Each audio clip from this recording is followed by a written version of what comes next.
I would say there's a combination of sequence of events and also the way I was being looked after by my mother to start with. So I'll just mention them very briefly without Yeah, going sure. into any detail. For the first 2 years of my life, my mother, as she said to me, carried me for the first 2 years. She very rarely ever put me down on the ground. Now, from what I understand, that is a very typical African practice also in certain tribes from the old days of tribal living. The mother would very rarely put the child on the ground. So the child was being carried for the first approximately 2 years of their life. And that's what happened for me also.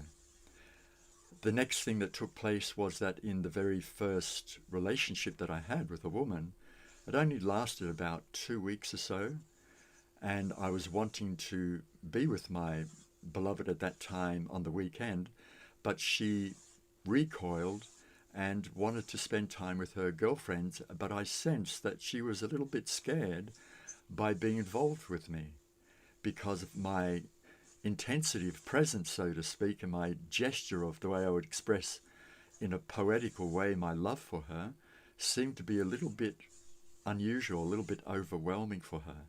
So she withdrew for a bit. On that particular night for the weekend was the night when I had a car accident. And most likely because of a certain degree of remorse by the fact that I had already been, you could say, rejected for that evening. Rejected. And through that car accident, that was when I died in the car accident.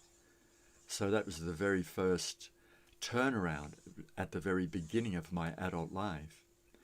Was literally my life turned inside out and upside down.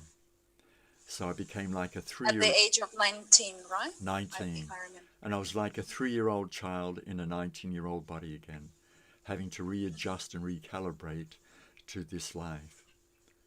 And only my mother actually recognized that something had dramatically changed. So she would be recognizing certain mystical or spiritual experiences that were happening throughout the day or night when I was still living at home for the next 3 years because of the car accident.